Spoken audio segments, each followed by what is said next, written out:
So I'm Mo Hussein, and I'm a Aberdeen representative of the Widening Participation Medics Network in Scotland. Thank you all for joining us today.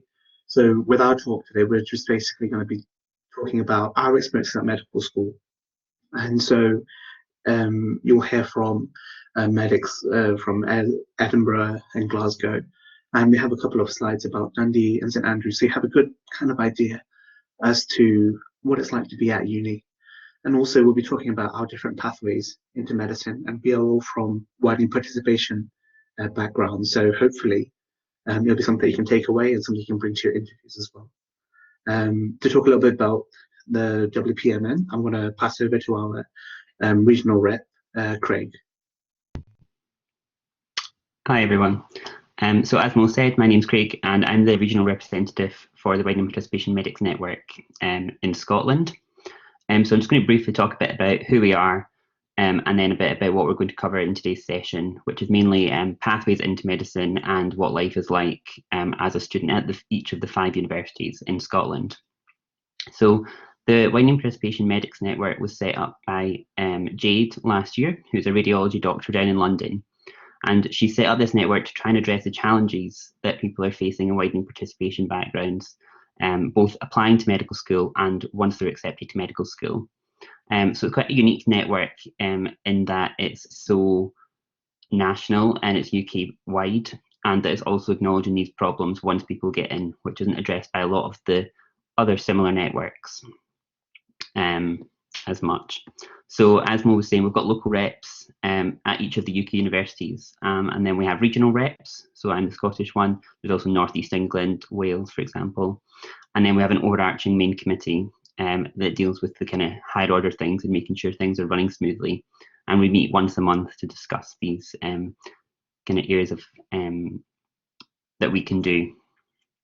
So today we've got local reps from Aberdeen. So we've got Mo, and we've got Emily from Edinburgh, and we've got Emma from Glasgow. And we're also going to talk a bit about Dundee and St Andrews, but we don't have the reps with us today, unfortunately. So that's just all I'm going to cover about us. We're happy to answer any questions about the network as well at the end. So I'm just going to hand over to Emily now, who's going to talk a bit about applying for medicine as a school leaver.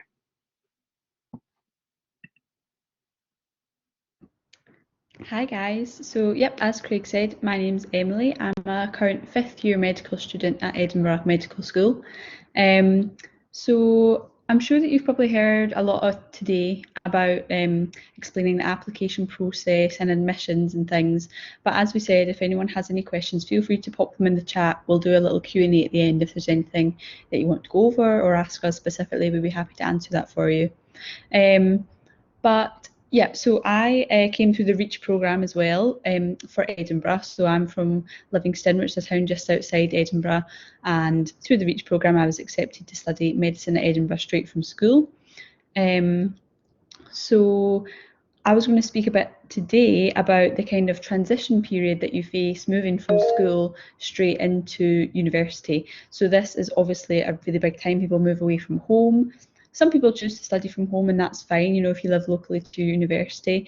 But if you are moving away from home, it's kind of sometimes a bit hard to balance so many new things at once. So you're meeting new people, you're starting a new course and obviously learning everything about that, and you're living independently, you're doing food shops, you're having to cook your own dinner, you're doing washing and things like that. So it's just quite a lot of stuff, but it is an exciting time, so don't be too worried about it. But I think it really is important that you guys know in advance a bit about kind of like independent learning style. I'm sure that they talk to you about that at school if they're preparing you for university as well.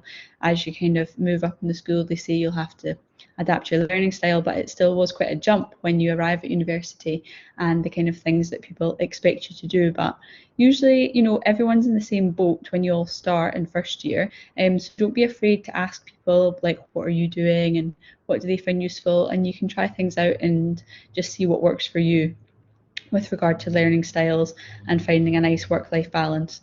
And that just brings me on to my last point, that you really do need to find the balance between it, because medical school especially is quite time consuming, and it's a long course compared to some other ones, and it does take up quite a lot of your time. You know, you could spend your whole life trying to learn everything there is to know about medicine, but if you just kind of make sure you're still making time for hobbies and you know, exercise, eating and drinking, looking after yourself, spending time with friends, meeting new people, and it really is about finding a nice work-life balance. So I'll finish up there for this slide, and I'll speak to you a bit later on as well.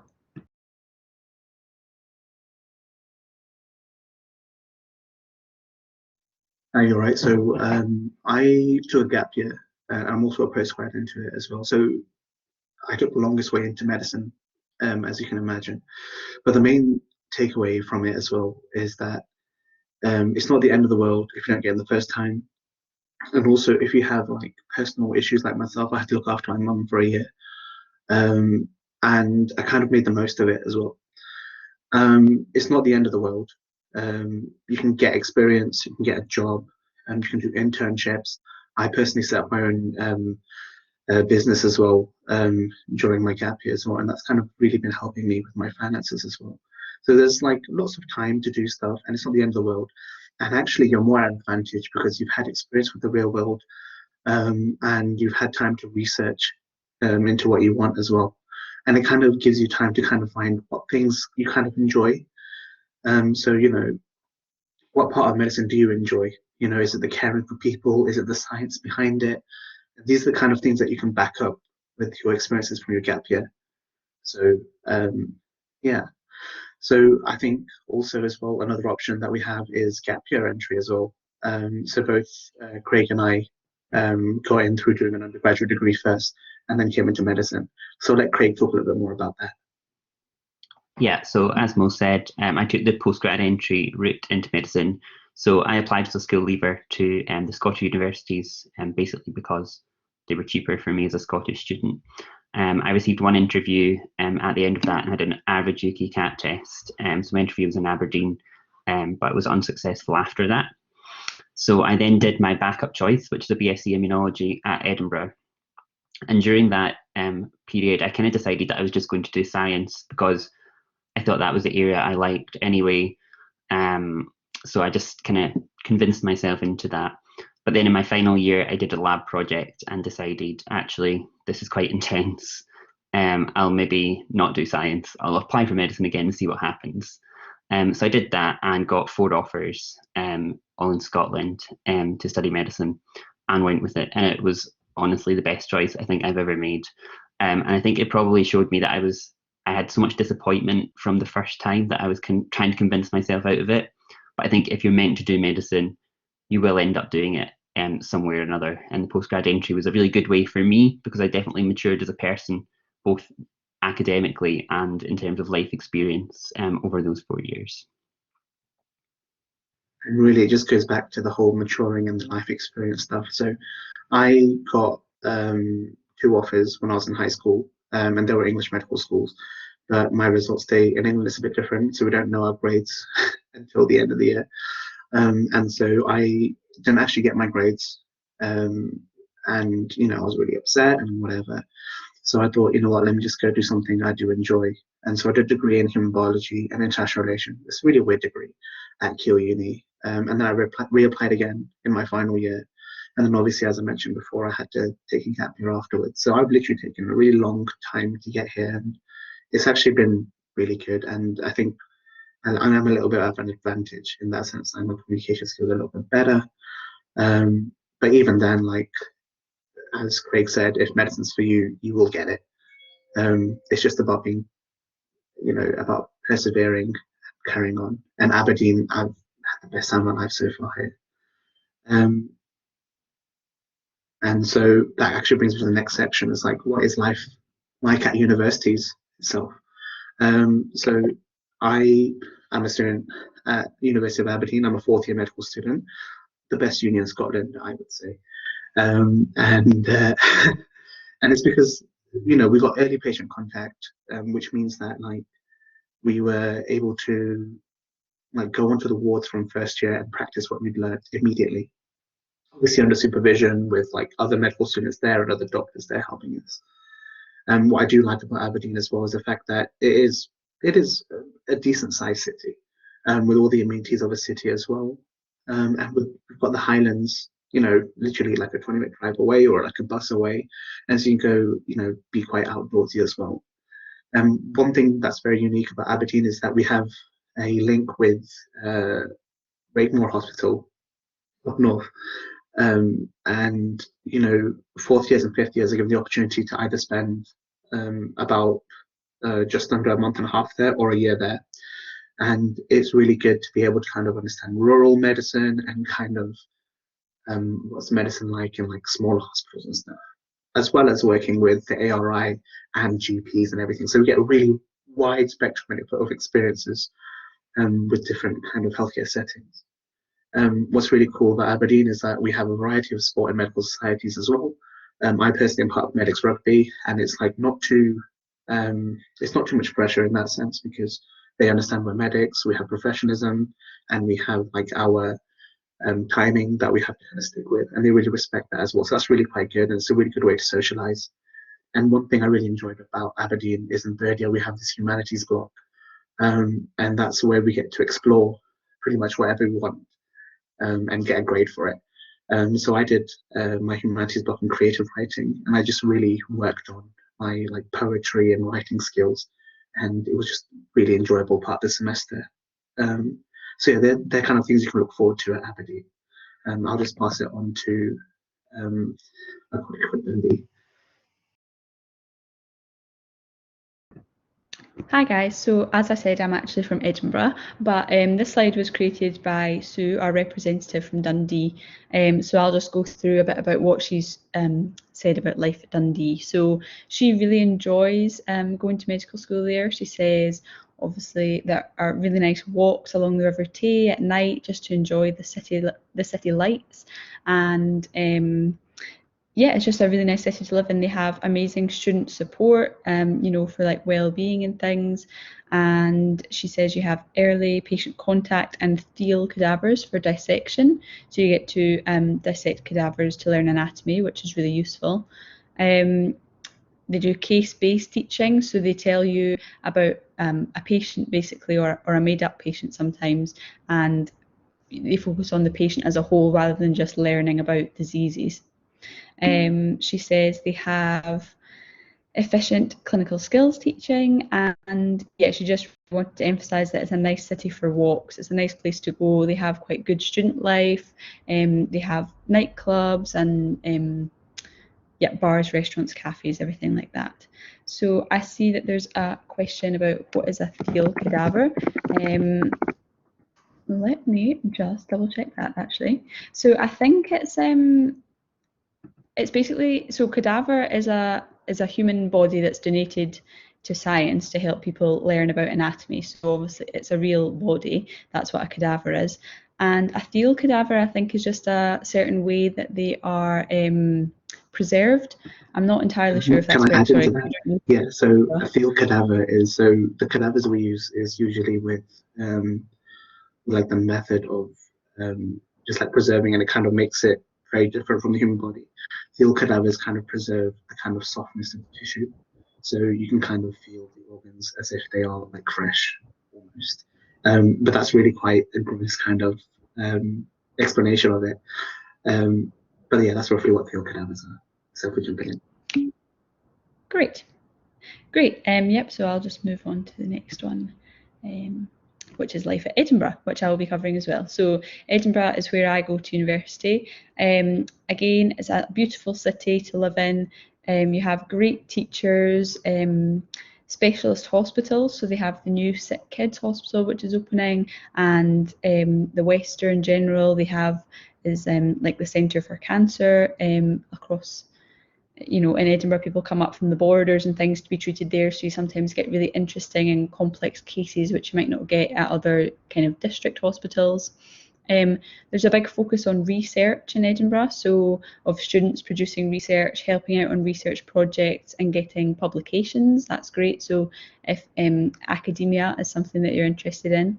It's also a 6-year degree now, whereas most of the other universities are 5-year medical degrees, and the extra year that you do is an intercalated degree. So that just means that you take a year out of medicine to do another degree basically, and that's an honours. So you do a dissertation, so that's the focus on research, and then at the end of the year you get awarded that degree. So then you graduate from Edinburgh Medical School with 2 degrees. It's great for sports teams, as Mo said, and societies. There's lots of societies. One of the downsides is that it's expensive to live as the capital in Scotland, so rent can be a bit pricey, especially, you know, myself coming from a widening participation background, sometimes that is something you struggle with, but there are bursaries and grants available to help people with that. And yeah, it's just a great city for nightlife, city life. It's beautiful. They have the Fringe Festival, you know, obviously not this year because of COVID, but you know, there's lots of tourists, and it really just is a lovely city. And this is a photograph from the Royal Medical Society's White Coat pub crawl, which all the freshers, so the first years, they do this in Welcome Week, and you just get to know the people that you're going to be spending the next 6 years with. You get to go on a big night out, and we do a pub crawl around the town to introduce you to all the good bars and things. So yeah, I think Edinburgh is great, and I'll be happy to answer any questions that anyone has at the end as well. All right, hello, my name is Emma, and I'm currently doing my intercalated degree at Glasgow Medical School. So in Glasgow, the medical degree is 5 years, and it's divided into 4 phases. So you start with your basic biomedical sciences, then look at anatomy and physiology, move on to disease, and then finally you apply all of your knowledge on clinical placement. Though Glasgow is largely divided into preclinical and clinical years, there is a patient-centred focus to your learning from first year. So you do have the opportunity to meet patients, to go out on placement, and to start learning some of the basic clinical skills such as history taking and systems examinations. So as already mentioned way back at the start of our talk, there's quite a big difference between learning in school and learning at university. And in Glasgow, there's this additional focus on something called self-directed learning, which means that in addition to the formal teaching that you get, such as your lectures and your labs, you're expected to do your own research and supplement your notes on top of that. And one of the main ways that they do this is a specific teaching style called problem-based learning. It's actually quite difficult to explain in words without showing you what it is, but it's basically you meet twice a week with a group, and in between that time you're expected to go away and research a topic that you then feed back to your group. I have really enjoyed studying at Glasgow, especially because there's quite a lot of flexibility in your learning. So you do 3 student selected components, or SSCs, and these are 5-week blocks in second, third and fourth year that you basically pick what it is you want to do, and you do some sort of project in that area. So that gives you 15 weeks of deciding, of doing something that you're interested in. We also do 2 elective periods, which is a block during the summer holidays where you go away and do placement somewhere outside of Glasgow in an area that you're interested in. And Glasgow is the only medical school that does 2 rather than the 1. So again, it's just another opportunity to explore different specialties that you might be interested in once you've graduated. And finally, there is the option to intercalate, as Emily was chatting about. So where at some schools it's now mandatory, at Glasgow it's optional. So that's what I'm doing this year, but I have friends that decided not to and that have progressed on to year 4. There are loads of amazing facilities at Glasgow in the West End on campus. You've got the medical school, and also lots of great teaching hospitals. So the Glasgow Royal Infirmary and Queen Elizabeth hospitals are massive specialist hospitals designed for teaching, and there's also access to a lot of district general hospitals that are a bit more remote, so you get a really good spread of placement in different hospitals. And finally, I'm going to be a little bit biased in this because I'm from Glasgow, but it is a really great place to live, especially if you're having to move out. It's a big city, but it's a really friendly city, and I've thoroughly enjoyed my time at university.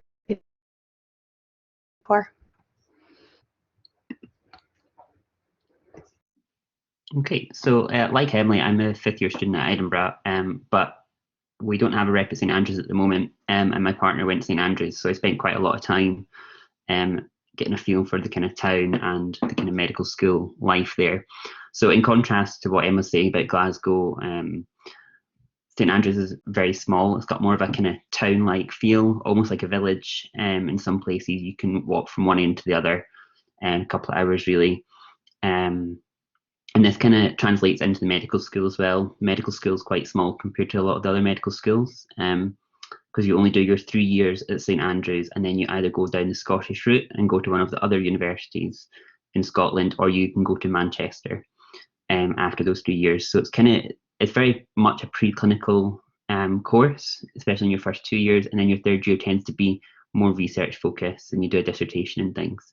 But there also is a lot of clinical contact and quite in-depth anatomy as well, and a lot of clinical skills. The people that come to Edinburgh from St Andrews are quite advanced in their clinical skills compared to what we are at Edinburgh, because we're a bit more of a traditional course.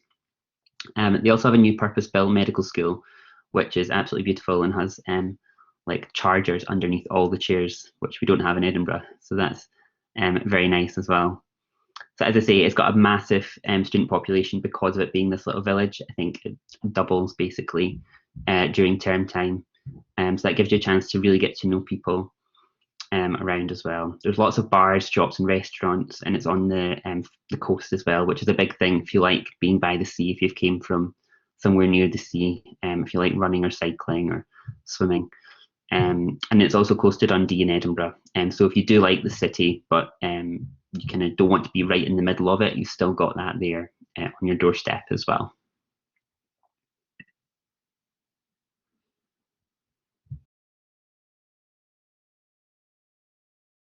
So just to finish off, here's a little list of things that we wish somebody had told us when we were in your position, at your age as well. And these are kind of like the key takeaway points that we want you to take away from here as well. And after this, feel free to just flood the chat with any questions, and we'll try and answer as much as possible. Yeah, I think some of us will talk about specific parts of the things we've got on the list. Yep, so I'll start off and just say, obviously don't be daunted by the application process.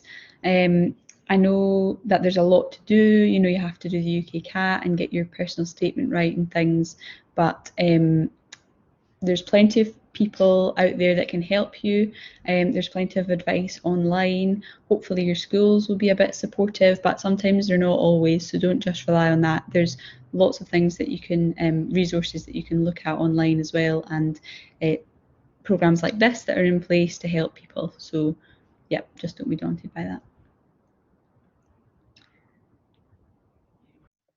I'm going to talk a little bit about the fact that it's okay to not get in first try. Not to say that you might not, but like so much you can do, and it's not the end of the world if you don't get in first try. Like if you do try, you probably will get in. Try properly. Yeah. I'll also just say that having a widening participation background can actually be beneficial. So I know this is a day run by Reach, so I take it that some of you guys have come from widening participation background, and I think that being able to relate to patients, and understand what people are going through, and a bit more of an idea of the real world and the problems that some people face that can lead to health problems and social issues, really will give you a better standing than some other people who maybe haven't, they've had quite an easy upbringing, maybe gone to like a private school, and they don't really have much real life experience. So don't ever be ashamed if you're coming from a widening participation background, because medicine really needs such a variety of people to be able to cater to all of its patients. Okay, we've got some questions coming in now. So the first question we have is surgery something you've always been comfortable seeing, or is it something that you adjust to during medical school? Does anyone want to answer that? I think lots of people are different. Some people really think it's interesting and they like to watch it. Some people, faint when they go and see surgery for the first time, and that's fine, as long as if you feel yourself doing that, you just let someone know. And the staff are always very supportive that work in theatres. But it's not something you necessarily have to get used to if you don't want to be a surgeon. You don't need to sit in on surgeries all the time. So I'm not really, I mean, yeah, you do get used to it over time, I think. And I think some people struggle similar with cadavers when you're learning anatomy. But again, I think sometimes it's not as bad as you think once you actually get into it. Great. The next question, is it beneficial to have work experience involving care, like working at an old folks home over working at a shop like Asda? So I think both are helpful. I think obviously working in healthcare environments where you can talk about care and respecting patients and dignity and share these experiences are directly applicable to medicine. So that's very useful. But I actually did work in Asda, and I worked in McDonald's, and I worked in Clark's, the shoe shop, on our children's department. And I actually shared a lot of those experiences at my interview more than the healthcare ones, because all the skills you learn at these jobs are completely transferable to life as a medic, because then you're a person, and you want your doctor to be reassuring, and like Emily was saying, from a WP background, you're trying to apply to people from all walks of life. And I think the quickest way of doing that is like at ASDA, you're literally meeting hundreds of people every day. And so I definitely think having a mix of both is a very useful experience. I don't know if anyone else has anything to add to that. Yeah, I would just really emphasise that clinical work experience, and especially this year, is horrendously hard to get. Even in a normal year, if you don't have any family members or know anyone that's a doctor, it's incredibly hard to get. So I would definitely recommend any sort of hobbies, any sort of volunteering, whether it's care related or not, is beneficial. It's more about reflecting on the skills that you've actually gained from it. So even like random things like babysitting for someone shows that you're responsible. So there's loads and loads of different things that you can draw from activities that aren't care related. But care related stuff's great as well. It's just whatever you've managed to get and whatever you can reflect on effectively. And I would like to add to that as well. Like, I think the main things that medical schools look for is kind of like having somebody who's well-rounded, and somebody who can take responsibility and can show that they have, intuition. And so if you can pull that in, even if you're a captain of a football team, or if you were, a carer for someone, put that in, and even working in a cafe, the customer facing interactions you have and all that stuff, you can all really bring that in, and kind of just go, well, these are the skills I've picked up. This is how I can bring it into medicine. And that's what you should be putting in your personal statement. Great. So next question is, do you have any advice on what kind of things you can do during a gap year? I'll take that one. So regarding gap year, literally the world's your oyster. I think the main thing to do in a gap year is kind of not like stagnate. So like it's okay to also do nothing. That's fine. If you look after your mental health, that's fine. But if you do something in a gap year, things I would focus on is kind of like, how are you making yourself a better, more well-rounded person? Are you kind of following your passions? Are you exploring other careers? And having experienced those, you go, actually, medicine is probably more for me. Those are the things that you can do. As long as you're doing something productive, if it's getting a job, doing some courses, doing internships, whatever you do, as long as you make sure you can go back to, okay, I'm taking a gap year. My aim is at the end of this year, I want to reapply to medicine. What can I take away from this? And sometimes it's okay to just enjoy yourself for a bit. Just like, trying to go backpacking or whatever. Like, whatever you do, just make sure you're enjoying the year, because, the next 5 years, you're going to be locked into a single focus thing. So this is your chance to do the things that you've been putting off for a bit. Great. And where might you suggest getting work experience?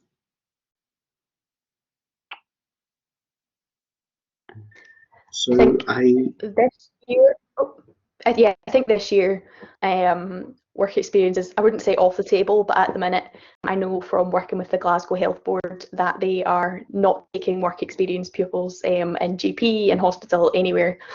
So I think it's really important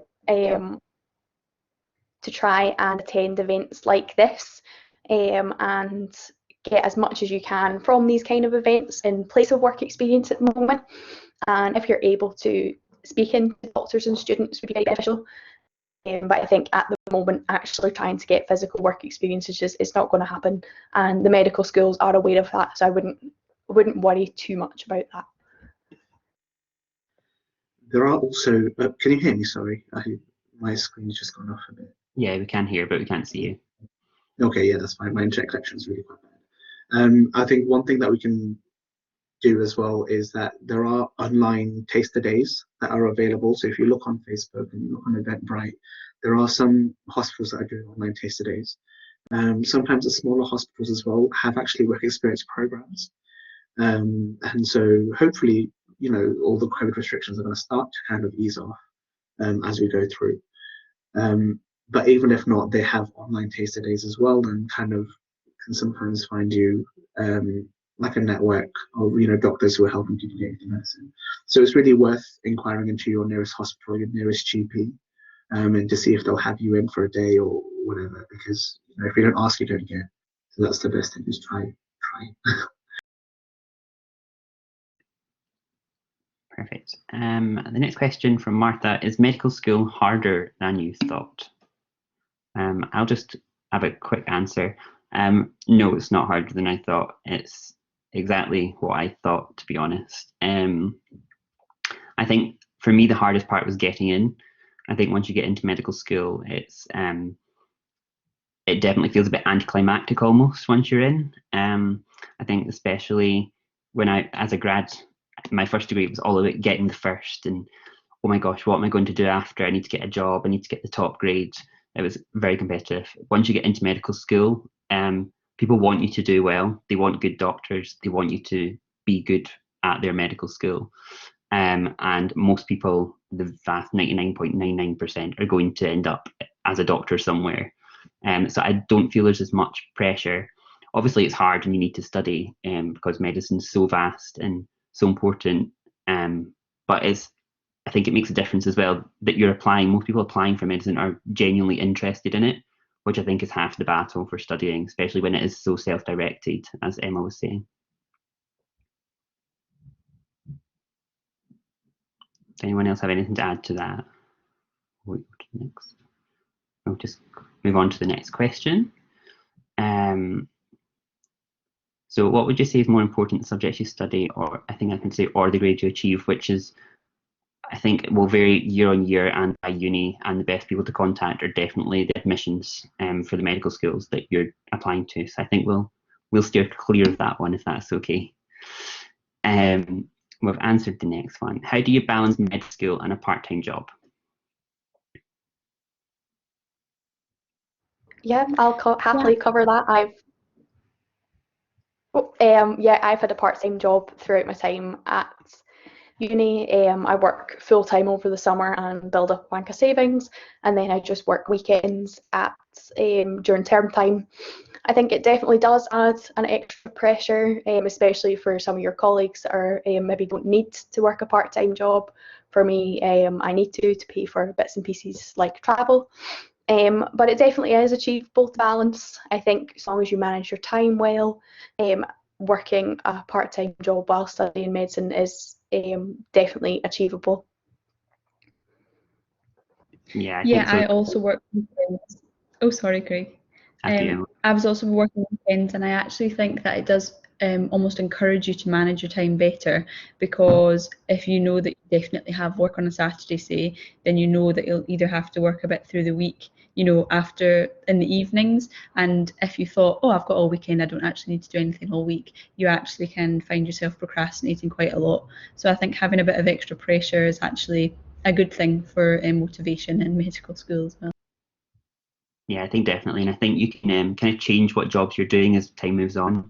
In the early years, I did a lot of part-time work at the weekend in retail and things, and as years went on, I've done a bit more work for the university, a bit more flexible and understanding of my timetable, and I do a lot of work. I've worked at the Fringe for the last 3 years as well, to try and get a lot of money accumulated during the summer. So you can definitely find ways of getting around it and still managing to study as much as your peers.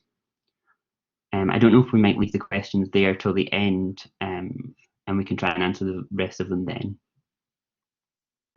Just as a last thing, guys, I don't know if you can see, but I tried to put 2 links in the chat. So one is to our Widening Participation Medics Network Facebook page, and the other is to the Widening Participation Medics Network website. So feel free to click those links or just Google it and it should come up as well. And just check those out because there's good resources on there for applying and getting into uni and things. Great, thanks very much, guys. Yeah, thank you for having me.